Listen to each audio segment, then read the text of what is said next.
Bonjour à tous, je suis maîtresse Hajer, votre maîtresse de français. Revenons à la conjugaison cette semaine et nous allons découvrir l'imparfait de l'indicatif.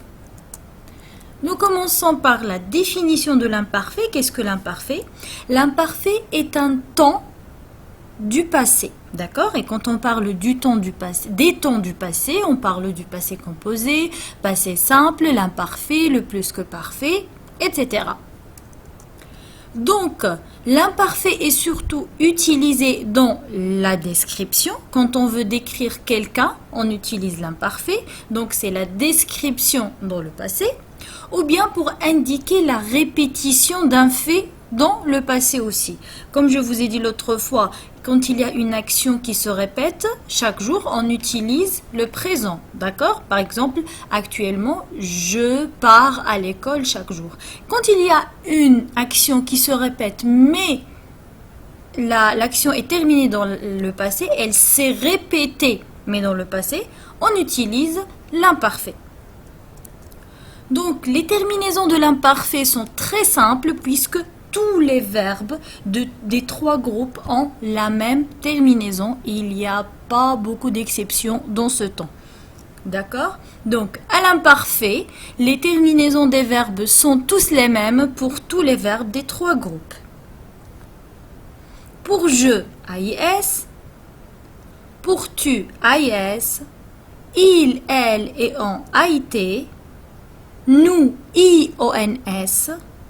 Vous, IEZ, et il et elle avec S, troisième personne du pluriel, AIENT. Donc, comment on va apprendre la terminaison de l'imparfait?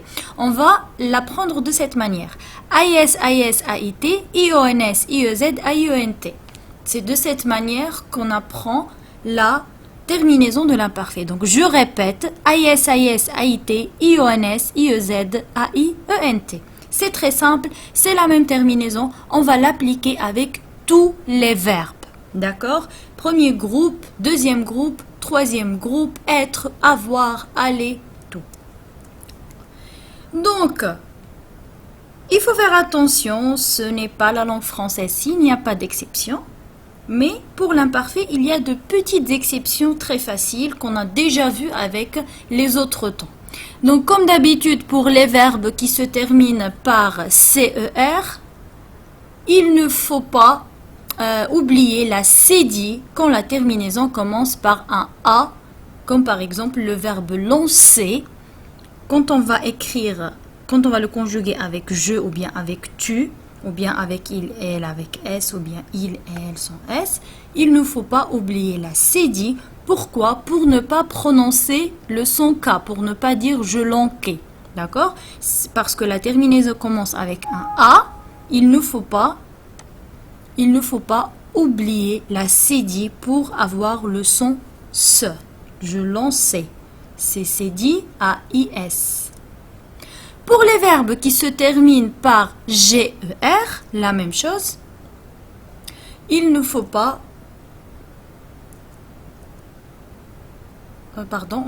Donc, il ne faut pas oublier le E quand la terminaison commence par A. La même chose, pour ne pas prononcer ga, on rajoute un E, comme par exemple le verbe manger. Elle mangeait, on doit mettre un E entre le G et le A pour ne pas prononcer elle manguait. Pour les verbes qui se terminent par G-U-E-R, c'est-à-dire par le son gai, comme le verbe distinguer, il faut garder le U du radical maintenant devant la terminaison qui commence par A. Pourquoi? Là, c'est l'inverse. Même si on enlève le U, on va lire il distinguer. Mais là, le U fait partie du radical de verbe. Il ne faut pas l'enlever. D'accord? On enlève juste le ER. Dans l'infinitif, on a mis le ER pour avoir le son gai. D'accord? Mais ça, c'est la base du mot. Donc, le U dans les verbes qui se terminent avec G-U-E-R, il ne faut pas l'enlever, même si en lisant, on va prononcer le son gai. D'accord? Voilà, c'est ça. Il n'y a pas beaucoup d'exceptions, comme je vous ai dit, pour l'imparfait. Donc, je vais vous donner quelques exemples. Je prends par exemple le verbe parler, un verbe du premier groupe. Je prends le verbe, j'enlève la terminaison de l'infinitif qui est ER. On va trouver le radical du verbe qui est parle, P-A-R-L. Si je veux conjuguer parle à l'imparfait avec tu, donc je vais prendre le radical qui est parle et je vais rajouter la terminaison de tu qui est AIS. Et ça va nous donner donc ce résultat. Parle plus AIS, ça va nous donner tu parlais. Et vous allez procéder de la même façon avec tous les verbes. Bon, attention pour les verbes être, avoir, aller et finir, comme d'habitude. Ici, être et avoir et aller vont avoir les mêmes terminaisons, mais j'ai rajouté finir parce que dans finir, on ne va pas enlever le radical et rajouter la terminaison.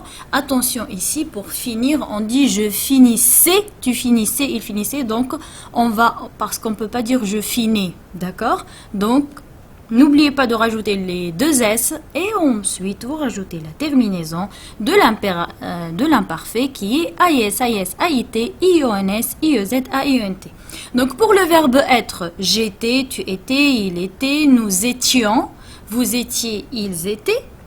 Pour avoir, j'avais, tu avais, il avait, nous avions, vous aviez, ils avaient. Pour le verbe aller, il se conjugue comme les verbes. Donc, il garde son radical ici, il ne change pas de radical pour une fois. Donc, j'allais, tu allais, il allait, nous allions, vous alliez, ils allaient.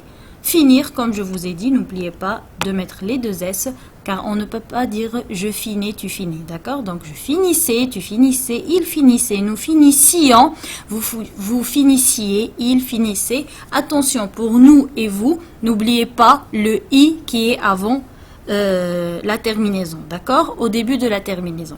Donc voilà, c'est tout pour l'imparfait, c'est très facile. Je vous remercie pour votre attention et je vous rappelle que cette leçon est disponible dans votre livre de lecture dans les pages 176, 177.